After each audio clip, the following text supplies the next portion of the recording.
कृष्ण भगवान की, बोले भक्त और भगवान की, बोले महर्षि वेदव्यास की जय। आज 16वां दिन है और हम श्रीमद् भगवद गीता ज्ञान के 9वें अध्याय में, है ना, 9वें अध्याय में प्रवेश कर चुके हैं और प्रारंभ करते हैं 9वें अध्याय में। श्रीमद् भगवद गीता 9वां अध्याय। इस अध्याय में भगवान ने जो उपदेश दिया है उसको उन्होंने दूसरे श्लोक में सब विद्याओं तथा समस्त गुप्त रखने योग्य भावों का राजा बतलाया है। अतः इस अध्याय का नाम है राज विद्या राज गुह्य योग। अब जो भी अध्याय आएंगे वो आपको आनंद देते चले जाएंगे और आप प्रभु में उतरते चले जाएंगे। श्री भगवान वाच इदं ते गुह्यतम प्रवक्ष्यामि अनुसूयवे ज्ञानम विज्ञान सहितम यज्ञाता मोक्षसे अशुभात्। इदम इस तू निश्चय ही तेरे लिए गुह्यतम परम गोपनीय प्रवक्ष्यामि कहूँगा अनुसूयवे। अनुसूयवे मतलब दोष दृष्टि रहित भक्त, ऐसे भक्त जिसमें कोई भी दोष दिखाई नहीं देता हो। तो भगवान कह रहे हैं इदम तुते गुह्यतम प्रवक्ष्यामि अनुसूयवे ज्ञान विज्ञान सहितम यज्ञाता मोक्षसे अशुभात्। श्री कृष्ण भगवान बोले तो जो दोष दृष्टि शून्य भक्त के लिए निश्चय ही मैं इस परम गोपनीय ज्ञान को विज्ञान समेत अर्थात परोक्ष और प्रत्यक्ष सिद्धांत और व्यवहार वाय और गुह्य प्रतिपादन और क्रियान्वयन सभी संभव पक्षों से कहूँगा, जिसको जानकर तू दुख रूप संसार से मुक्त हो जाएगा। ज्ञान और विज्ञान प्रत्यक्ष और परोक्ष सब रूपों में मैं तुझसे समझाने का प्रयास करूँगा, जिससे कि तू परम गति को प्राप्त हो जाएगा। तो भगवान श्री कृष्ण के परम शिष्य थे अर्जुन महाराज। तो परम शिष्य बनने के लिए उन्होंने कितना पूर्व जन्मों में पूजा पाठ भगवान में भक्ति लगाई होगी। आहा, जो भगवान ने जो अवतार लिया था तो उसमें भगवान के मित्र बने, सखा बने। और फिर भगवान अपने सखा का धारण क्यों नहीं करेंगे, मित्र का धारण क्यों नहीं करेंगे, जो उनमें अनन्य भाव से भक्ति भाव से निष्काम कर्म करते हुए आसक्ति रहित अहंकार रहित फलेच्छा रहित संशय न करते हुए निर्भय होकर के भगवान को भजता है, उसका बेड़ा पार कर देते हैं। फिर अपने शिष्य का बेड़ा क्यों नहीं पार करेंगे। और शिष्य भी कैसा है, निद्रा को जीतने वाला है। कहने का मतलब है धनुर्विद्या में अर्जुन यदि प्रथम थे तो दिन रात अपने उस विद्या को पाने के लिए दिन रात जाग करके उस विद्या को हासिल किया, तब सर्वश्रेष्ठ बने। तो ऐसा भगवान का सखा है, तो उसे क्यों नहीं पार करेंगे। कह रहे हैं राज विद्या राजगुह्यम पवित्रम इदम उत्तमम प्रत्यक्षावगमम धर्म्यम सुसुखम कर्तव्यम कर्तुम अव्ययम। राज विद्या राजगुह्यम पवित्रम इदम उत्तमम प्रत्यक्षावगमम धर्म्यम सुसुखम कर्तुम अव्ययम। ओम। ये विज्ञान सहित ज्ञान सब विद्याओं में श्रेष्ठ, रहस्यों में गूढ़तम, उत्कृष्ट, पावन, निष्पाप अथवा साधक को उत्कृष्ट रूप से पावन या निष्पाप करने वाला है। जो भी साधक है उसको निष्पाप रूप से पवित्र और पावन करने वाला है। ओम। प्रत्यक्ष फल देने वाला है अथवा प्रत्यक्ष अनुभव द्वारा जानने वाला है। गुणकारी व पुण्यों से युक्त, बड़ी आसानी से किया जा सकने वाला, अर्थात साधन करने में बड़ा सुगम और अविनाशी और नित्य है। इतना कठिन भी नहीं है, बस उसको पूर्ण रूपेण आपको भजना है हर पल, और उसमें तेरा तुझको अर्पण करके भक्तिभाव से भक्ति में रहते हुए उसको अर्पित करते हुए परम गति को प्राप्त करना है। यही भगवान बार बार बता रहे हैं। अश्रद्धानां पुरुषा धर्मस्य परन्तपा अप्राप्य मां निवर्तन्ते मृत्यु संसार वर्तमनि। अश्रद्धा नाम, श्रद्धा न रखने वाले पुरुष धर्म से, धर्म का अस्य इसका परंतपा हे शत्रु को संताप करने वाले, जिन लोगों की श्रद्धा ही नहीं है, हे शत्रु को संतप्त करने वाले अर्जुन, इस विज्ञान ज्ञान रूप धर्म में श्रद्धा न रखने वाले व्यक्ति मुझको प्राप्त नहीं कर सकते हैं। और जब मुझको प्राप्त नहीं करेंगे तो मृत्युमय पुनर्जन्म के मार्ग में वापस आ जाएंगे, यानी मृत्यु रूप संसार चक्र में लौटे रहेंगे, जन्म मृत्यु में भटकते रहेंगे।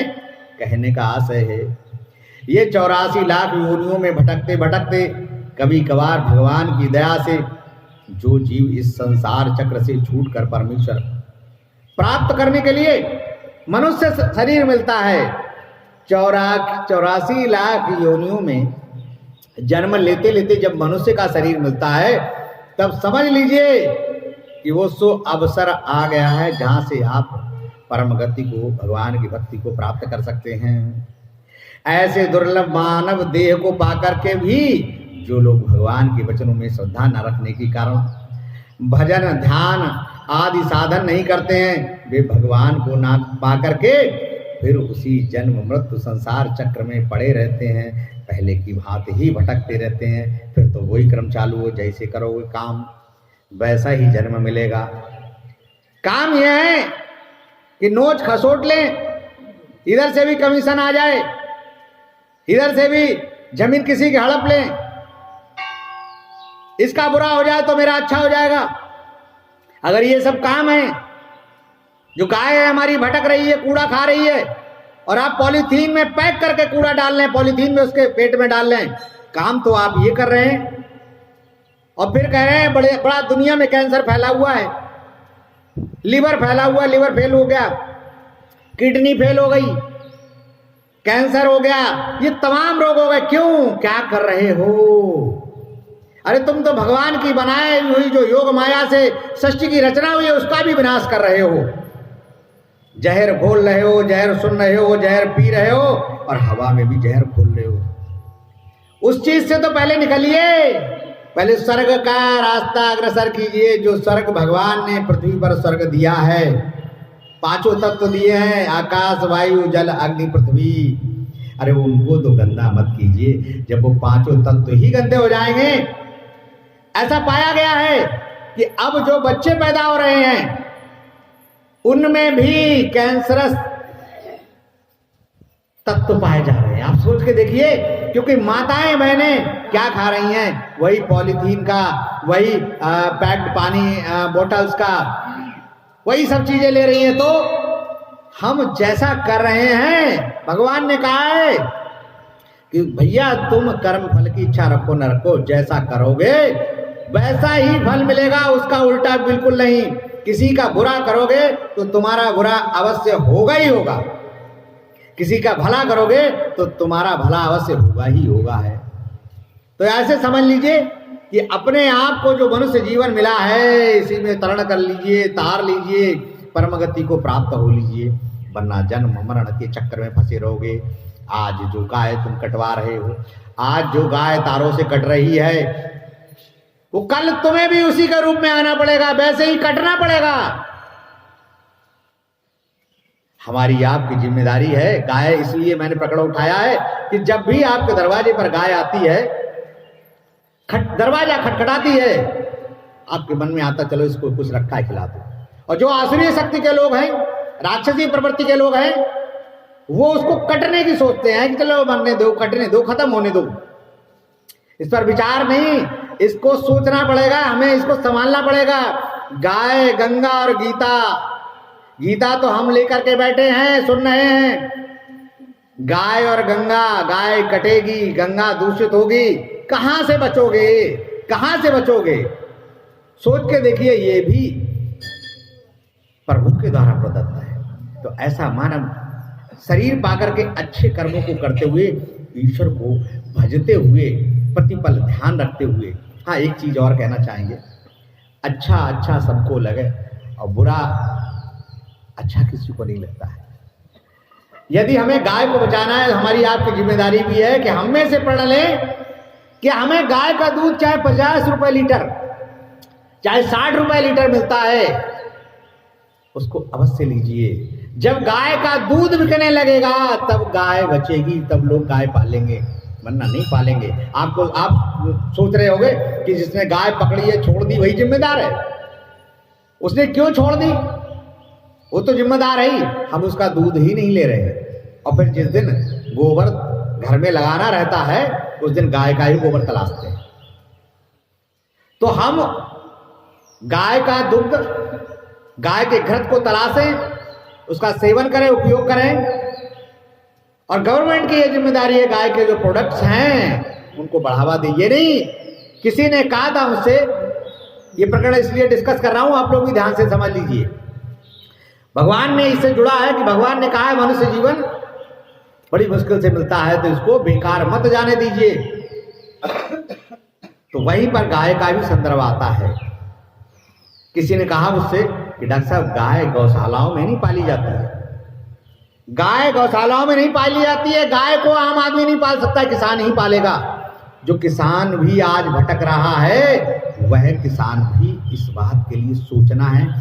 हमारे आपके दरवाजे पर गाय बांधने की जगह नहीं है। हम दूध खरीद सकते हैं, हम घी ले सकते हैं, परंतु वो किसान जिसके भले ही गांव में 2 बीघा जमीन है, लेकिन उसके पास 1 बिस्वा जमीन उस गाय को बांधने के लिए खाली पड़ी है, और 2 बीघा में से भी वो 1/4 बीघा में यदि गाय का चारा कर देगा तो 2 गायें आराम से पल जाएंगी। और गांव की स्थिति इतनी खराब है, गांव में पहले हर चौथे पांचवें खेत पर एक वृक्ष होता था जिसकी छांव में लोग आके बैठते थे। कहते थे आ जाओ हमारे खेत में पेड़ लगाए, उसके नीचे बैठ जाओ आके। और कुआं भी अक्सर होता था, पानी की भी व्यवस्था और छांव की भी व्यवस्था होती थी। अभी ये कंडीशन है, यूकलिप्टस के पेड़ लगवा रखे हैं। अभी 2-3 वर्ष पहले मैं अपने गांव में गया था, मेरा खुद का 24 बीघा का बाग था, एक साझे का बाग 36 बीघा का बाग था, एक और 18 बीघा का बाग था, यानी कि 50 घर थे हमारे गांव में। और कम से कम नहीं तो 100-150 बीघा में बाग ही लगा रहा था। एक तरफ से नहर निकल ले जा, हाँ क्या पिकनिक स्पॉट था। गर्मियों में जब हवा चलती थी तो ऐसा लगता था उन पेड़ों की पत्तों से टकरा करके एसी जैसी हवा चल रही। औरों की क्या बात करें जब हमारा ही कट गया। साझे में था, मन में विचार आया जो हमारे परबाबा ने बाग लगाया, हमारे पास पैसा नहीं है, हम क्या कर सकते हैं। मैं इसलिए एक एग्जाम्पल देना चाहता हूं, क्यों नहीं कर सकते हो। ढूंढते रहे, भटकते रहे, 2014-15 में पेड़ और पौधे लगवाए, सब नष्ट हो गए। कहाँ चले गए? शमशान भूमि जब पहुंच गए। बोले साहब यहाँ पर जो है सही से वृक्षारोपण कर दिया जाए। आज आप जाके देखिए, 24 बीघा में नहीं तो 12-13 बीघा में बाग ही बाग और विभिन्न तरह के पौधे लगे हैं। लगभग 300-400 बड़े वृक्ष लगे हैं और छोटे वृक्ष तो 500 और हजारों लगे होंगे। तो मन में भावना हो, आप कहीं पर भी जो भी करना चाहते हो कर सकते हो। एक मन में भावना थी कि मेरा एक आश्रम हो, ऐसा नहीं है। आश्रम में क्या किया जाता है? पूजा की जाती है, लोग आए, उनका अच्छा काम किया जाता है और अपना भवन हो। देखिए गुसाई जी महाराज की कृपा, उन्होंने मुझे सामने ही बुला लिया, बोले आ जाओ मुन्ना भैया, आपको दान कर रहे हैं और इस समय आकर के रहो तुम, और आकर के ये आश्रम है, यहाँ पर गीता का प्रवचन दो। और विष्णु भैया जैसे लोग होंगे जो बिल्कुल उसके पुजारी होंगे। मन में सिर्फ श्रेष्ठ भावना हो, पैसा हो ना हो, पूर्ण होती है। तो ये दोनों चीजें मन में थी, कैसे होगा? प्रभु ने देखो दोनों चीजें, बस आसक्ति ये नहीं लगाना चाहिए कि मेरा है, सभी लोग उसका फल पाएं। तो इसलिए आप लोगों से अनुरोध रहेगा कि जब भी गंगा स्नान करने जाएं, अपना कूड़ा करकट वहां ना फेंक के आए। ये अपना ध्यान रखिए, वरना पुण्य के भागीदार नहीं पाप के भागीदार बनोगे। और जब गाय आपके दरवाजे पर आए, जो कर सकते, परंतु गाय का दूध लेने का प्रयास अवश्य कीजिए। जो सौरभ जी 10-10, 12-12 गाय पाल रहे थे, इसलिए उनके मन में विचार आया कि गौ पालन किया जाए। ऐसा नहीं है, उनको कोई पैसे की आवश्यकता नहीं है, परंतु उनके मन में भावना थी, पशु पक्षियों से प्रेम था और उन्होंने कहा चलो मैं तो शुद्ध लेता हूं, दूसरों को भी शुद्ध प्रदान। जहां कहीं से भी आप गाय के दूध को, गाय के घृत को अवश्य सेवन करें, आपका भी योगदान गाय को बचाने में रहेगा। और उसके किसान भाई से तो अनुरोध करूंगा कि भैया आप ही पाल सकते हो। चलिए ये तो छोड़ दिया, कलयुग में कलयुग है कि जो नंदी हमारे लिए क्या कर रहा था, शादियां तक करवा रहा था। मुझे अभी भी ध्यान है कि हमारे जो छोटे से बड़े वाले चाचा जी जो अब इस दुनिया में नहीं है, जब शादी होने को आई तो ये उस समय पूछा जाता था कि भैया एक तो 4 दांत है और एक 2 दांत है और इतनी खेती है, लड़का हल चला लेगो और रोटी अन्न पैदा कर लेगो और एक गैया भैंसिया दे देंगे, पछाड़ दे देंगे। किसके बिहार पर शादी हो गई? उस नंदी के बिहार पर, उस बैल के बिहार पर। कलयुग है साहब, वो तो कट ही रहा है, बकरे की तरह कट रहा है। सोचना पड़ेगा, विचार करना पड़ेगा, हमारी गवर्नमेंट भी इस पाप का भागीदार होगी। उस नंदी को भी बचाना पड़ेगा, परंतु गाय को तो हम बचा सकते हैं। गाय का दूध खरीद कर, गाय का घृत खरीद के इस भंडारे, अच्छा है भंडारा करना चाहिए, परंतु उस भंडारे से भी अच्छा है कि 25-30 हजार रुपए कहीं गाय के पालन में लग जाए। एक दिन का 4 घंटे का भंडारा होगा, बहुत अच्छा करना चाहिए। भंडारा भी लोगों का अच्छा है, परंतु सोचना है कि कहां किसको जरूरत है। सुपात्र कौन है, दान का पात्र कौन है। भगवान की लाइन में खड़े हुए हैं, दर्शन करें हमें भगवान जी के, और कहां कर रहे हैं हम? तो आजकल ये देखते हैं तीर्थों पर झगड़ा होता है, झगड़ते हैं। अरे कहा भगवान को दर्शन करने जा रहे, भगवान के उसको आदर्श मानो, सीखो। पुरुषोत्तम भगवान का दर्शन करने के लिए हनुमानगढ़ी में लोग लाइन में लगे हुए थे।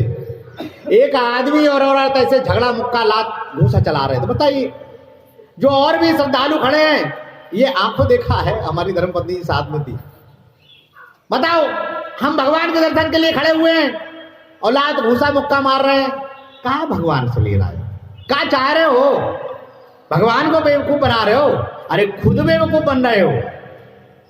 तो मनुष्य योनि बहुत मुश्किल से मिली है, इसको बर्बाद मत होने दो। परम गति को प्राप्त हो सकते यहीं से, स्वर्ग में भी जाकर के लोग वापस आ सकते हैं, परंतु परम ब्रह्म परमेश्वर को भजते हुए, अच्छे कार्यों को करते हुए, अपने सर्व कार्यों के फल प्रभु को समर्पित करते हुए, उसकी बनाई हुई योग माया जो प्रकृति है उसको संरक्षित करते हुए आप इसी युग में इसी मनुष्य योनि में परम तत्व को प्राप्त कर सकते हैं। आइए अगला श्लोक पढ़ते हैं।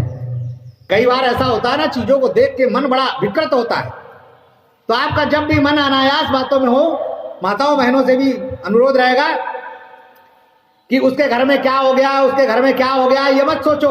ये सोचो कि कैसे किसी का सृजन हो जाए, कैसे प्रकृति बनी रहे, कैसे हमारे कानों में। मैं अपनी पत्नी को, कई बार आप लोग सोचते हो डॉक्टर साहब बहुत अपनी पत्नी की बड़ी प्रार्थना करते हैं, बड़ी तारीफ करते हैं, ये इतनी महान है, यदि कहीं बुराई अगर हो रही है तो ये अपना पहला प्रयास करती है कि उस बुराई से सब्जेक्ट को बदल दे। और भाई साहब फिर भी आप बुराई में लगे हो तो उठ के चल देती है। मतलब आप सोच के देखिए, यदि हम उस जगह को बदल नहीं सकते, हम अपने कानों में जहर क्यों घोलें? ऐसा बनिए। आइए मनुष्य होने से सीधा परम गति को, तभी तो सपनों में राम आएंगे, सपनों में कृष्ण आएंगे, हर पल आपके मन में समाएंगे। राधे राधे जपो चले आएंगे बिहारी, ऐसे नहीं चले आएंगे। अगला श्लोक देखते हैं। मया ततमिदं सर्वं जगत व्यक्त मूर्तिना, मया ततम इदं सर्वं जगत अव्यक्त मूर्तिना, मत स्थानी सर्वभूतानि न चाहं ते स्वस्थिता। मुझ निराकार रूप परमात्मा से ये समस्त संसार व्याप्त है। ब्रह्मांड के सकल प्राणी तो मेरे भीतर स्थित हैं, परंतु मैं उनमें स्थित नहीं हूं। समस्त सकल ब्रह्मांड मेरे अंदर स्थित है, लेकिन मैं उनमें स्थित नहीं हूं। जैसे वायु, जैसे आकाश में वायु है, लेकिन आकाश वायु में नहीं है, आकाश में वायु है। तो ऐसे ही भगवान सब में स्थित है, लेकिन भगवान उनमें मिले हुए नहीं है, भगवान उनमें लीन नहीं है, उसी की प्रकृति माया से है। तो भगवान आगे कह रहे हैं, न च मत स्थानि भूतानि पश्चिमे योगम ऐश्वर्यम भ्रत भुवर्भ्रन्न न भूतस्थो ममात्मा भूत भावना। भगवान कह रहे हैं मैं सब में स्थित हूं। इनडायरेक्टली हमारे देश का प्रधानमंत्री भारत के कण कण में हर जगह उसकी आवाज है, उसका कामों की चर्चा है, वो सब में स्थित है। क्या प्रधानमंत्री जी सबके मन में स्थित हैं? और वो तो विश्व मंत्री है, ब्रह्मांड मंत्री है, अध्यक्ष है, मंत्री भी नहीं है। कहता है ऐसा काम होना चाहिए, लेकिन उस काम में वो लिप्त नहीं है, करता भी है या करता नहीं है। तो भगवान कह रहे हैं न च मत स्थानि भूतानि पश्चिमे योगम ऐश्वर्यम भूत भ्रन्न च भूतस्थो ममात्मा भूत भावना। और वे सब चराचर पदार्थ मुझ में स्थित नहीं है।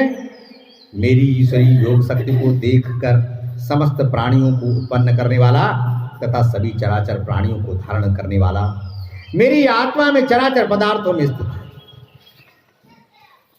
मेरी आत्मा में चराचर पदार्थों में स्थित है और आत्मा परमात्मा का अंश है, यानी कि उसके अंशांश में विराजमान है। उसको भनक तक भी है।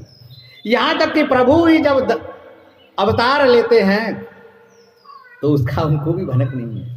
वो मनुष्य रूप में आते हैं, मनुष्य जैसा ही आचरण करते हैं। वो अलग बात है कि प्रभु की शक्तियां अद्भुत होती हैं उनमें, तो वो दिखाते हैं, उसका दर्शन कराते हैं। यथाकाशे स्थितो नित्यं वायु सर्वत्र गो महान तथा सर्वाणि भूतानि मत स्थानि हितोपधारय। जैसे आकाश से उत्पन्न सब जगह विचरने वाला अति विस्तृत वायु सदा आकाश में स्थित रहता है, वैसे ही मेरे संकल्प से उत्पन्न समस्त चराचर पदार्थ मुझ में ही स्थित रहते हैं। सर्वभूतानि कौन्तेय प्रकृतिं यान्ति मामिकां कल्पक्षये पुनस्तानि कल्पादौ विसृजाम्यहम्। कह रहे हैं हे कुंती पुत्र अर्जुन, कल्पों के अंत में सब भूत चराचर पदार्थ मेरी प्रकृति को प्राप्त हो जाते हैं, अर्थात मेरी प्रकृति में लीन हो जाते हैं, और कल्पों के आदि में मैं उनको पुनः छोड़ देता हूं। जब कल्पों का अंत होता है तो वो सब आकर के मुझ में ही समाहित हो जाते हैं, और जब कल्पों का प्रारंभ होता है तब उनको मैं विसर्ग कर देता हूं, छोड़ देता हूं, त्याग कर देता हूं। ये तो कल कह चुके हैं भगवान कि कर्म त्याग है, बड़ा चक्कर में हम भी पड़ गए कैसे। तो उन्होंने कहा भगवान ने, जब मैं ही अव्यक्ति प्रकृति को व्यक्त करता हूं, उसको छोड़ देता हूं कल्प के आदि में, वो कर्मशील हो जाती है। तो ना करते हुए भी भगवान करता होते हुए भी अकर्ता है, कर्म हो रहा है। प्रकृतिम साम अवस्टभ्यम विसृजामि पुनः पुनः भूत ग्राम इमं कृतं वसं प्रकृते वशात्। अपनी त्रिगुणमयी माया को स्वीकार करके अर्थात क्रियाशील बना करके स्वभाव के बल से परतंत्र हुए इस संपूर्ण चराचर प्राणी समुदाय को कर्म के अनुसार बार बार रचता रहता हूं, बार बार रचता रहता हूं कि भैया आपके जो कर्म करे हैं उसके अनुसार आपको जीवन मिलता रहेगा। अगर कल्पांत भी हो गया तो भी भगवान जब कल्प का सृजन करेंगे, आप अपने कर्मों का फल आपको मिलेगा, उसका बीज नष्ट नहीं होगा। उसी तरह से मनुष्य योग में, उसी तरह से पशु योन में भटकना पड़ेगा। भगवान साक्षात कह रहे हैं न च मां तानि सर्वाणि न च मां तानि कर्माणि निबधनन्ति धनंजया उदासीनवत् आसीनम् असक्तं तेषु कर्मसु। हे अर्जुन, उन कर्मों में उदासीन के सदृश स्थित हुए तथा आसक्ति रहित मुझ परमात्मा को वे कर्म में नहीं मानते। करवा मैं ही रहा हूं, सारे काम हो रहे हैं, परंतु मैं उनमें नहीं बदलता हूं, क्योंकि वो तो आसक्ति रहित है, अनासक्त है, आदि है, अजन्मा है, करता भी है अकर्ता भी है, कैसे आसक्त रहेगा उनमें।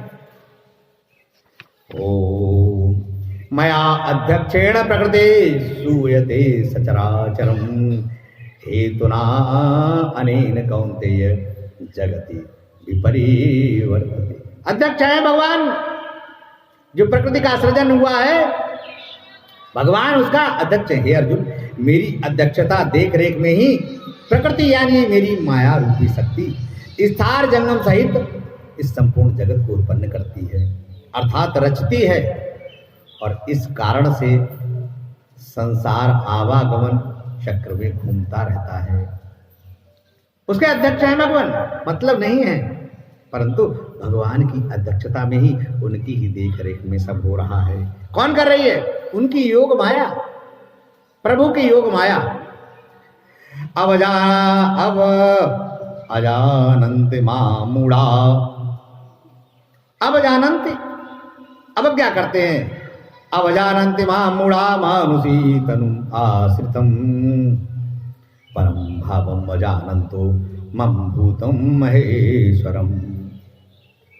परम, मेरे परम तत्व को न जानने वाले अज्ञानी लोग भ्रमित होकर के मनुष्य का शरीर धारण करने वाले मुझ सकल भूतों के महान ईश्वर को तुच्छ समझते हैं। क्योंकि मैं तो जन्म लेता हूं ना, त्रेता में भगवान श्री राम, द्वापर में भगवान श्री कृष्ण, तो मैं तो मनुष्य के रूप में जन्म लेता हूं। तो बहुत सारे अज्ञानी लोग मुझे उस प्राणी समझ करके, तुच्छ और अज्ञानी लोग प्राणी समझते हैं।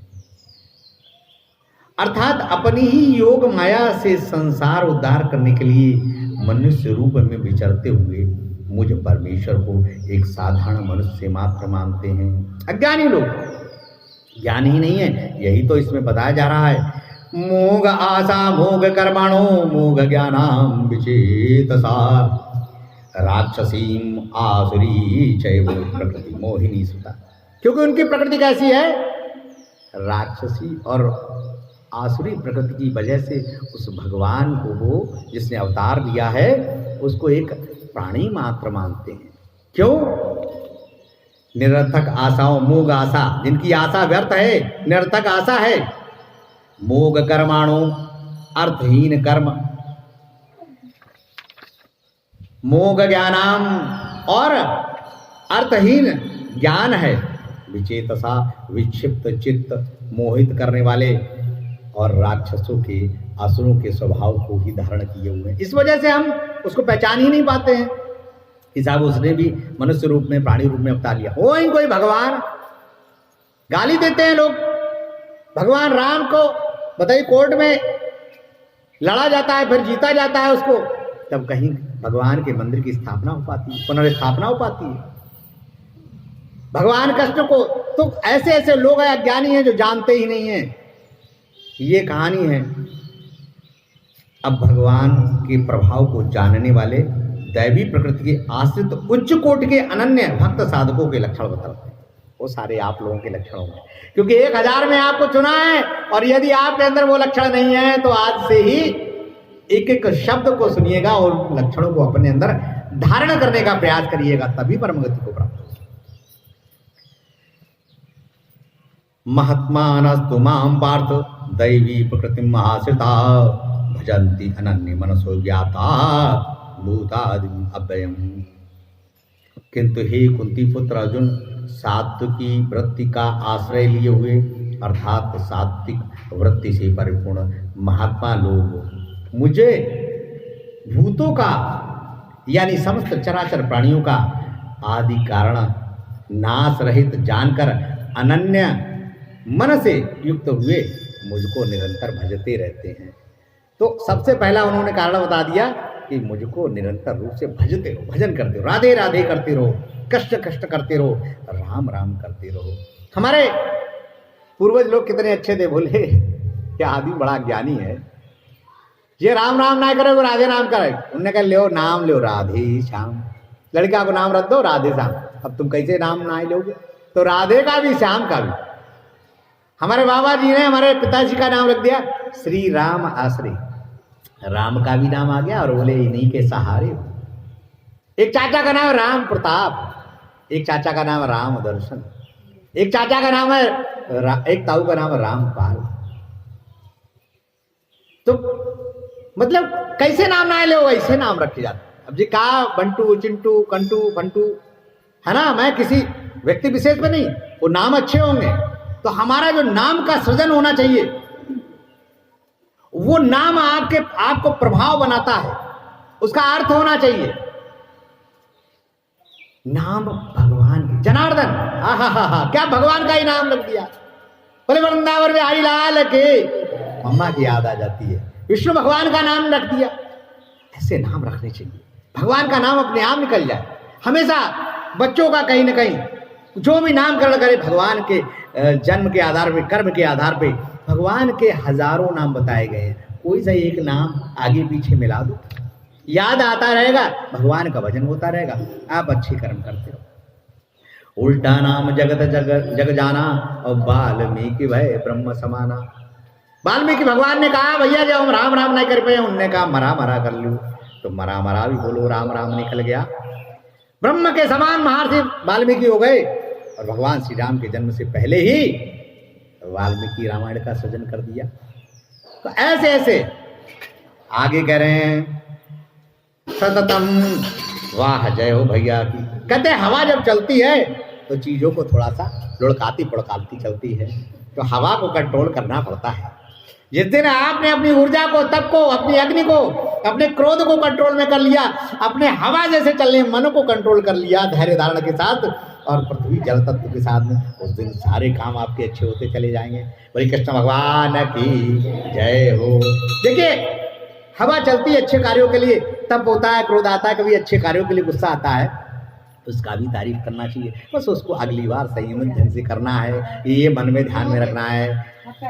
ओम ज्ञान यज्ञेन चाप्यन्ते यज्जन्तो माम उपासते एकत्वेन पृथक्त्वेन बहुधा विश्वतो। एक एक शब्द अगर आपसे मिस हो गया, आपका ध्यान ऐसे लगना चाहिए जैसे हम पिक्चर देखते हैं ना, आपने 20 साल पहले पिक्चर देखी होगी, अगर दोबारा आई जाएगी तो अगलो सीन आप बताए दो कि अब जो सीन आने वाला है, आपका ध्यान इतना एकाग्र था। तो भगवान के बारे में जो श्रवण कर रहे हैं, अगली बार आपके कान में पड़े तो आपको याद आ जाए ये गीता का था और फला अध्याय का था, श्लोक नंबर भूल गए। ऐसा आपका सृजन, ऐसा आपका श्रवण होना चाहिए, ऐसा आपका ध्यान होना चाहिए। ध्यान शब्द छोटा नहीं है। ध्यान के बाद में तो समाधि में जाते हैं। अष्टांग योग के यम नियम आसन प्रत्याहार धारणा ध्यान और समाधि। ध्यान लगाना कठिन है, भटकना बड़ा आसान। ध्यान लगाए रहिए और प्रभु का जो है स्मरण करते हुए आप आगे सुनिए। ज्ञान यज्ञेन चाप्यन्ने यज्जन्तो मामुपासते एकत्वेन पृथक्त्वेन बहुधा विश्वतो मुखम। और दूसरे अर्थात पूर्वोक्त भक्तों से भिन्न कुछ उपासक ज्ञान होगी मुझ निर्गुण निराकार ब्रह्म ज्ञान यज्ञ के द्वारा अभिन्न भाव से पूजन करते हुए मेरी उपासना करते हैं। अलग अलग तरीके हैं, परंतु उस निर्गुण ब्रह्म की उपासना तरह तरह से करते हैं। तथा इनसे भी अन्य उपासक तो पृथक रूप से यानी भिन्न भिन्न भाव से विविध देवताओं के रूप में स्थित मुझको भिन्न भिन्न समझकर नाना प्रकार से विराट रूप परमेश्वर की उपासना करते हैं। कोई आरती घुमा रहा है तो कोई प्रसाद चढ़ा रहा है, कोई भगवत भक्ति में चूर है, कोई राधे राधे कर रहा है, कोई बैठा हुआ उस परम ब्रह्म परमेश्वर को याद कर रहा है। सबकी पूजा करने के तरीके अलग अलग हैं, परंतु जब आप भगवान को जल अर्पित करें तो बस मन में ये हो कि भगवान ही ग्रहण कर रहे हैं। जब भगवान को प्रसाद अर्पित करें तो मन में भावनाओं भगवान ही प्रसाद ग्रहण कर रहे हैं। तो वो उस एक निर्गुण परम ब्रह्म परमेश्वर को ओम शब्द का उच्चारण भी कर रहे हैं, भगवान को ही प्राप्त हो रहा है। तो उसी को प्राप्त हो ऐसी श्रद्धा के साथ में भगवान को ध्यान से याद करिए। ओम बोले कृष्ण भगवान की जय। आनंद आ रहा है? हम तो भटकाऊ आदमी हैं, वायु को कंट्रोल करना पड़ता है। आगे निर्गुण ब्रह्म की उपासना तथा भिन्न भिन्न देवताओं की उपासना भी भगवान की ही उपासना कैसे समझी जाती है, ये स्पष्ट करने के लिए 4 श्लोकों द्वारा भगवान इस बात का प्रतिपादन करते हैं कि समस्त जगत और उससे भी परे कुछ भी है, सब उनका ही स्वरूप है। अहम ऋतु अहम यज्ञ। भगवान क्या क्या कह रहे हैं? सब कुछ मैं ही हूं। अहम ऋतु अहम यज्ञ सदा अहम औषधम मंत्रो अहम एवा आज्यम अहम अग्निरहम हुतम। जो भी कर्म कर रहे हैं आप करते समय देखिए भगवान क्या है, सब कुछ है, ये ध्यान रखिएगा। श्रोत्रकम ऋतु में मैं हूं, पंच महायज्ञ आदि में यज्ञ मैं ही हूं, पितरों के निमित्त प्रदान करने वाला अन्न स्वधा मैं ही हूं, वनस्पति वर्ग में औषधि मैं ही हूं, मंत्र मैं ही हूं, वो घृत जिसमें यज्ञ में आप आहुति दे रहे हैं वो घी भी मैं ही हूं, अग्नि भी मैं ही हूं, और हवन क्रिया भी मैं ही हूं, सब कुछ भगवान है। पिता अहम अस्य जगतो माता धाता पितामह वेद्यम पवित्रो ओंकारम ऋक्सामयुजरेवचा। इस संपूर्ण संसार का पिता माता दादा धारण पोषण करने वाला जाननी योग्य विशुद्ध प्रणव ऋग्वेद सामवेद यजुर्वेद मैं ही हूँ। आगे भगवान कह रहे हैं गति भरता प्रभु साक्षी निवासा शरणम सुहृत प्रभवा प्रलय स्थानम निधानम बीजम अभ्यमम। प्राप्त होने वाले प्राप्त होने योग्य परम धाम भरण पोषण करने वाला सबका भरण पोषण करने वाला स्वामी सुवर अशुभ को देखने वाला सबका वास स्थान शरण लेने योग्य प्रति उपकार न चाहकर हित करने वाला उत्पत्ति स्थिति प्रलय का कारण समस्त भूतों के वृक्ष रूप से लय होने का स्थान संपूर्ण ब्रह्मांड अविनाशी कारण मैं ही हूँ। भगवान कह रहे हैं सब कुछ मैं ही हूँ। गति भरता प्रभु साक्षी निवासा शरणम स्वर्त प्रभवा प्रलया स्थानम निधानम बीजम अभ्यमम। बोले कृष्ण भगवान की, बोले भक्त और भगवान की। अभी मैं कह चुका हूँ, मेरा अनुरोध रहेगा कि जो भी बच्चे या आप भी अनर्गल बात करें, मुझे एक भक्त पसंद होगा, आप ना आए कल से। और जितने भी बच्चे आगे बैठे बिल्कुल शांत स्वभाव से बैठे, ना समझ में आए वहाँ दूर जाके खेल लें। हमारे जो और भक्तगण हैं उनका ध्यान ना बटे, ये ध्यान रखिएगा। ये उन माता पिता की भी जिम्मेदारी है, यदि बच्चे आके यहाँ गड़बड़ करते ना ला। बच्चे के बस का भगवद गीता ज्ञान नहीं है, ध्यान लगाना बड़ा कठिन होता है। तो आप वक्ता का भी ध्यान ना भटकाएं। समझिए इस ब्रह्म तत्व को जानने की, परम गति को, ईश्वर को मिलाने की हम बात कर रहे हैं। तो छोटे छोटे बच्चे तो जानते ही नहीं है, इसलिए एक भी शब्द केवल आना चाहिए तो प्रकृति का आना चाहिए। चिड़ियों की चहचहाहट आए, पत्तों की खड़खड़ाहट आए, अच्छा सरसराती हवा आए जो आपके मन को प्रसन्न करे, है ना। इस बात का विशेष ध्यान रखिए, आपसे अनुरोध रहेगा, बुरा ना माने इसको, आनंद ले। मैं जब ये सदज्ञान गीता भगवत ज्ञान यहाँ करने की पिताजी से मैंने आज्ञा ली तो मैं सोच के बैठा था 5 ही लोग आएंगे, परंतु यहाँ 25 आए और 50 भी आए। और मैंने कहा कल ही परसों भी कि आपका उन 1000 में से 1 में सिलेक्शन हुआ है। अब आप खाली हाजिरी लगाने आते हैं तो मत आइए। हमें अपने 5 विद्यार्थी चाहिए जो हमारा नाम रोशन करें, यानी कि हमको भी कोशिश करें कि हम भी परम पद में मिल जाएं और वो स्वयं परम पद को प्राप्त हो। मेरा करबद्ध निवेदन रहेगा, हाथ जोड़कर निवेदन रहे, कहीं किसी पैसे के लिए नहीं बैठा हूँ, भगवत भक्ति के लिए बैठा हूँ, अपने तारने और आपके तरण के लिए बैठा हूँ। ओम बोले कृष्ण भगवान की, बोले भक्त और भगवान की जय। तपाम्यहम, मैं पुनः उस श्लोक को लेता हूँ। गतिर भरता प्रभु साक्षी निवास शरणम सर्त प्रभवा प्रलया स्थानम निधानम बीजम अभ्ययम। प्राप्त होने योग्य परम धाम भरण पोषण करने वाला, सबका स्वामी, शुभ और अशुभ को देखने वाला, वास स्थान निवास स्थान शरण लेने योग्य, प्रति उपकार न चाह कर हित करने वाला, उत्पत्ति स्थिति प्रलय का कारण। प्रलय काल में सब भूतों के सूक्ष्म रूप से लय होने का स्थान तथा संपूर्ण ब्रह्मांड का अविनाशी कारण मैं ही हूँ। सब चीजों का कारण मैं ही हूँ।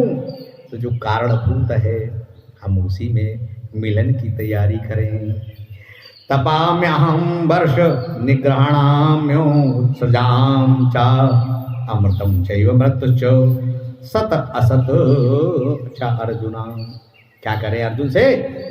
हे अर्जुन, मैं सूर्य रूप से तपता हूँ, उष्णता देता हूँ, मैं ही वर्षा को रोक लेता हूँ, आहा, हम लोग ऐसे मुख उठा के ऊपर देखते हैं। इस बार तो प्रभु की कृपा है, जब भी गर्मी आती है बारिश हो जाती है, परंतु किसकी तरफ मुख उठा के देख रहे हैं? हे प्रभु, बहुत गर्मी है, पानी बरसाइए। और वो बरसाता भी है, रोक भी लेता है। आप में है पावर। लोग बादल बनाने लगे हैं, बरसाने लगे हैं। अभी 2-3 वर्ष पहले यूएई में बारिश कराई गई थी, इतनी बाढ़ आ गई, तो आपने बारिश करा भी दी तो आपको नियंत्रण नहीं कर पाओगे। वही नियंत्रण कर सकता है। वर्षा भी वही रहा है और उसको रोक भी वही रहा है। क्या करें भगवान आगे? और फिर उसे छोड़ भी देता हूँ, बारिश करा भी देता हूँ। मैं ही अमृत तथा मैं ही मृत्यु हूँ। सत और असत सब कुछ मैं ही हूँ। आगे भगवान कह रहे हैं, फलासक्ति पूर्वक पृथक पृथक भाव से उपासना करने वाले को भगवत प्राप्ति न होकर के स्वर्ग आदि विनाश फल ही मिलते हैं। और जो फल में आसक्ति रहते हुए भगवान का ध्यान करते हैं देवी देवियों के रूप में कि इस भगवान को भजन करेंगे तो ये मिलेगा, तो भगवान ने कहा तुमको स्वर्ग आदि तो मिल सकते हैं और ये विनाशी फल है, परंतु मैं प्राप्त नहीं हो सकता हूँ।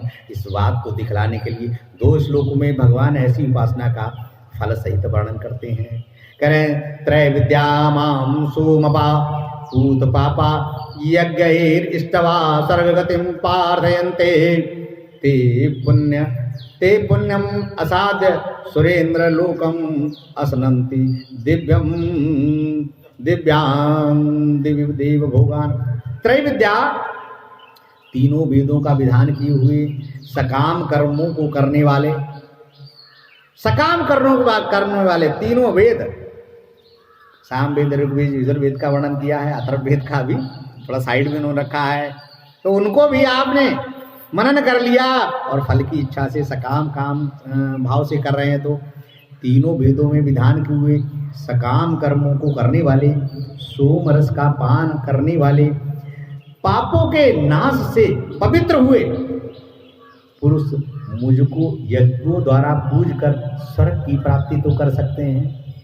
ये सब करके आप स्वर्ग की प्राप्ति तो कर सकते हो अगर फल इच्छा है।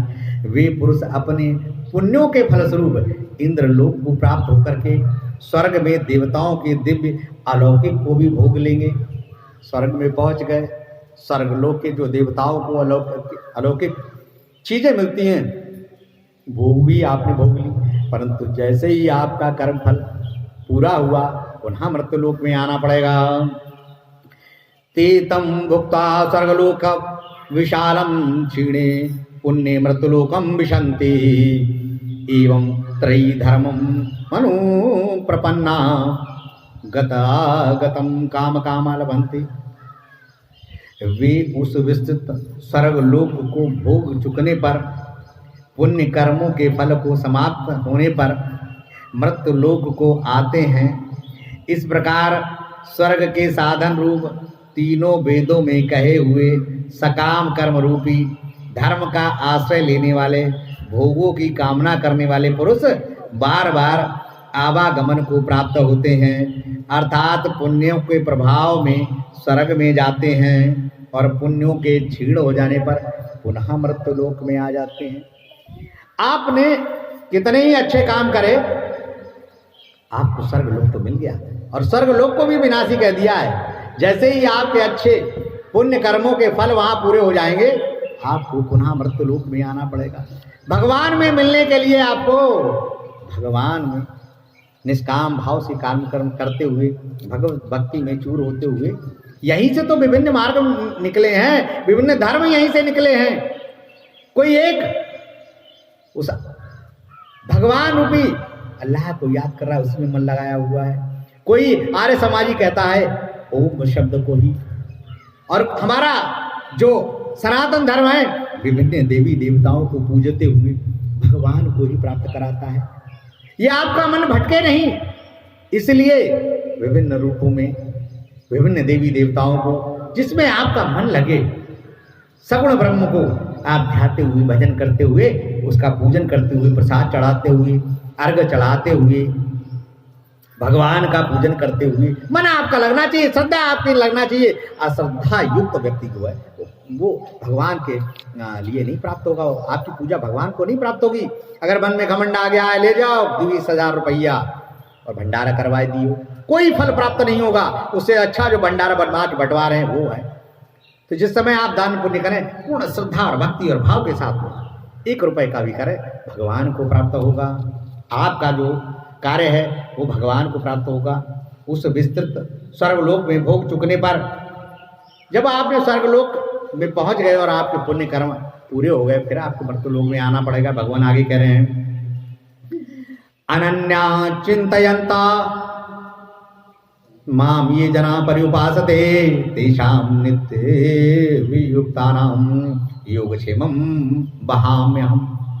जो अनन्य भाव से मुझ में स्थित हुए भक्त जन मुझको निरंतर चिंतन करते हुए निष्काम भाव से भजते हैं, उन अनवरत एकाकी भाव से मुझ में स्थित मनुष्यों के योग तथा क्षेम का दायित्व मैं निभाता हूँ। योग प्राप्त करना, क्षेम रक्षा करना, तभी तो भगवान पहले कह चुके हैं निर्योग क्षेम बन, है ना। जब तुम प्राप्त ही नहीं किसी चीज को करना चाहेगा तो रक्षा कहां से करेगा? उसी में तो सारा चक्र है। और किसी को प्राप्त करना है तो भगवान को प्राप्त करने के लिए वहीं पर निष्काम भाव से भजन कर। आगे भगवान कहते हैं, ये अप्यान्य देवता भक्ता यज्जन्ते श्रद्धान्विता ते अपि मामेव कौन्तेय यज्जन्ने विधि पूर्वकम। ये अन्य देवता भक्ता, जो लोग अन्य देवताओं का भी भजन करते हैं श्रद्धान्विता, श्रद्धा के साथ में, ते अपि मामेव कौन्तेय यज्जन्ता विधि पूर्वकम। हे अर्जुन, जो भी कोई सकाम भक्त श्रद्धा से युक्त होकर के इंद्र आदि दूसरे देवताओं का पूजन करते हैं, भजते हैं, वे भी वास्तव में मुझको ही पूजते हैं, किंतु भावाभाव के कारण उनका वह पूजन अवैध तथा अज्ञान प्रेरित ही समझा जाता है। अतः उसका फल भी स्वर्ग प्राप्ति ही होता है, मोक्ष प्राप्ति नहीं। भगवान कह रहे हैं डायरेक्ट मुझको भजो। अन्य देवी देवताओं को भी आप भजते हैं, कुछ पाने के लिए मिलता मुझको ही है, फल आपको मिलेगा, स्वर्ग तक पहुंचेंगे। मोक्ष परायण की बात गीता करती है, पंचवेणी गीता है, आपको मोक्ष परायण करेगी ही करेगी। अहं हि सर्व यज्ञानां भोक्ता च प्रभुरेव च न तु माम अभिजानन्ति तत्तेनातश्च्यवन्ति ते।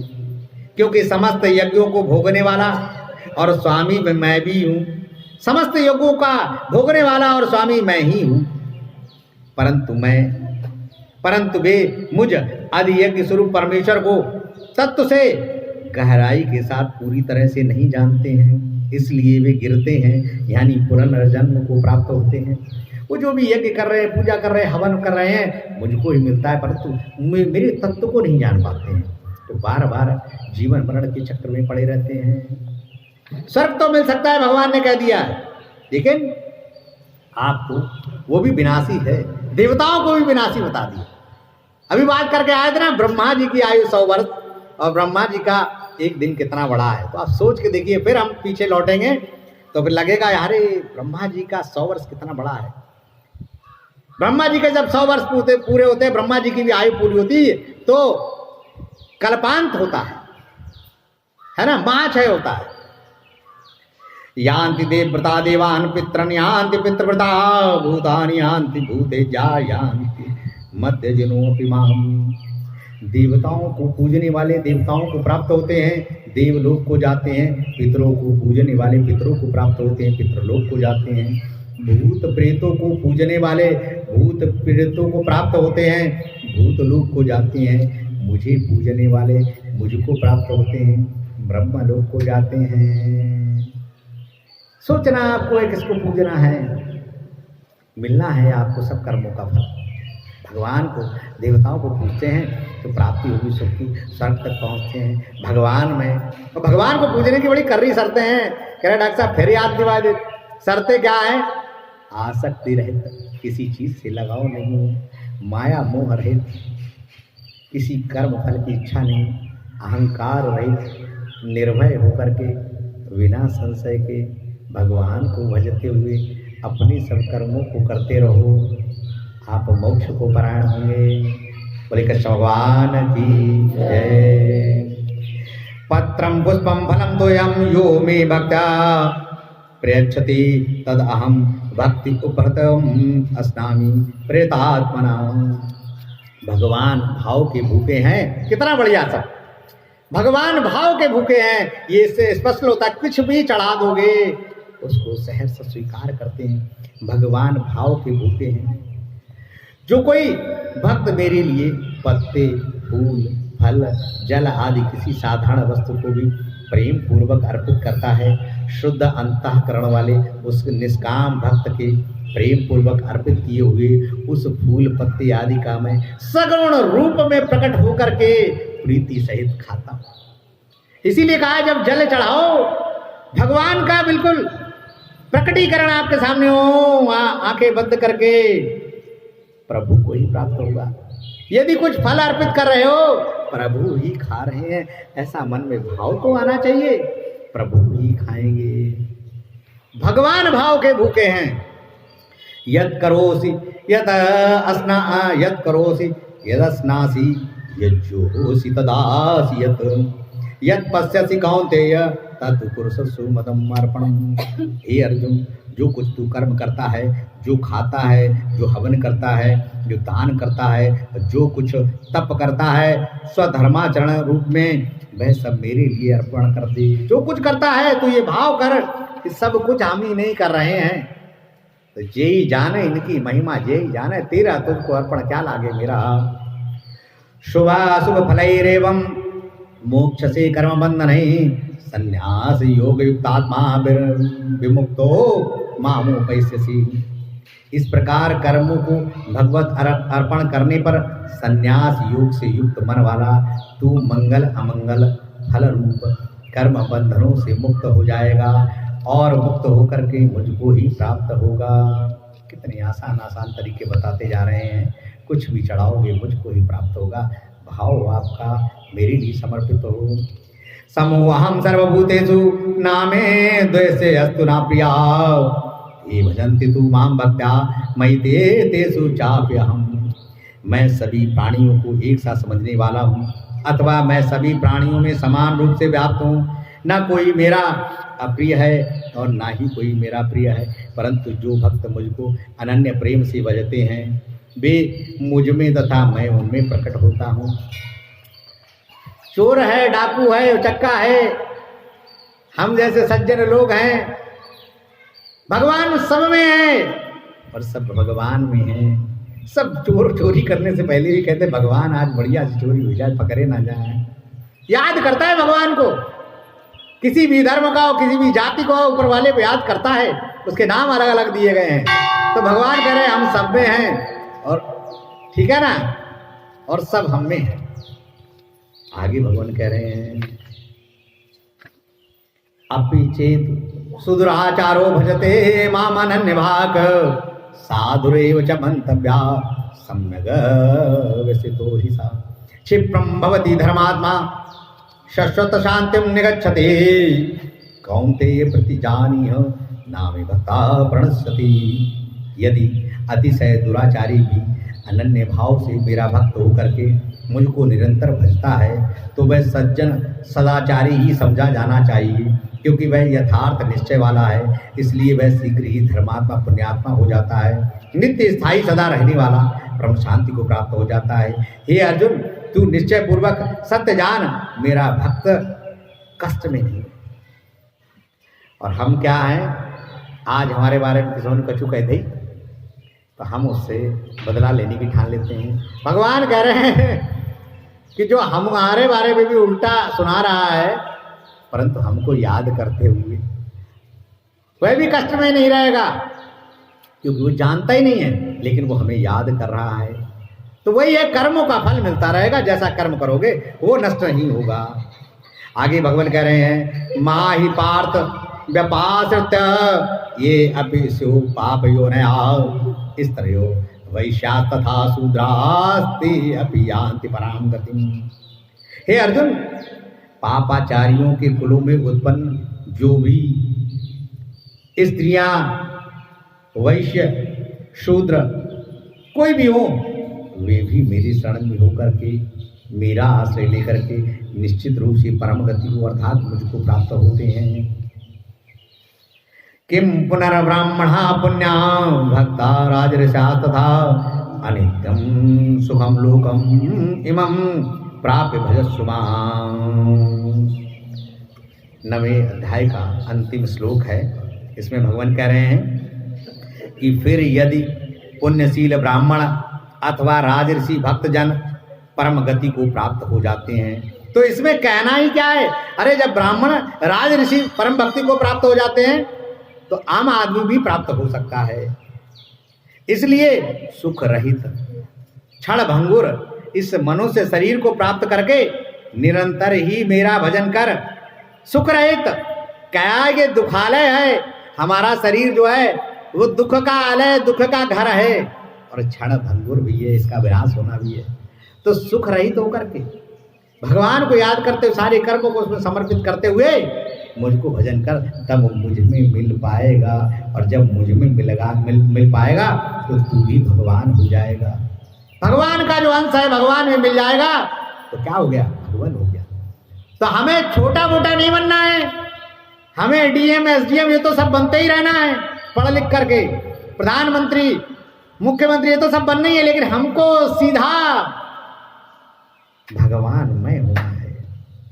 बोले श्री कृष्ण भगवान की, बोले भक्त और भगवान की जय। मैं इसलिए आग्रह करता हूं कि गीता न किसी कथावाचक के बस का है और गीता श्रवण करना भी कठिन काम है, गीता को मन में उतारना भी कठिन काम है। इसलिए मैं बार बार आग्रह करता हूं कि एक एक शब्द श्री रामचरितमानस को पढ़ने वाले मिल जाएंगे, बड़े बड़े अच्छे ज्ञाता श्रीमद् भागवत पुराण सुनाने वाले मिल जाएंगे, परंतु गीता का एक एक शब्द हमें मोक्ष पढ़ाने में ले जा रहा है। तो पूरा ध्यान एकाग्रता के साथ में है ना लगा के बैठिए, आपको भी आनंद आएगा, मुझे भी आनंद आएगा। और कल से पुष्प मैं पीछे रखूँगा, सब एक साथ पुष्प चढ़ाएंगे कि बच्चे आकर के 2-3 बच्चे हैं 4-5 डिस्टर्ब करते हैं। मेरा आप सबसे अनुरोध रहेगा, आपका भक्ति भाव है, आप जब आते हैं यहाँ सामने आते ही सबसे पहले 6 बजे आओ। 6 बजे के बाद जो भी आएगा, मेरा अनुरोध रहेगा 6 बजे के बाद जो भी आए, यानी कि मेरा 6 बजे का मतलब है मैं जब व्यास पर बैठ जाऊँ, कथा प्रारंभ हो जाए, उसके बाद वहीं से नमन करो, अपनी जगह पर बैठ जाओ, कोई डिस्टर्बेंस नहीं करो। ये 1 घंटा मुझे दे दो, आपको आनंद आएगा, निश्चित रूप से आनंद आएगा। ये मेरा अनुरोध रहेगा, मेरा सभी बच्चों से और सभी भक्तों से आए, जैसे क्लास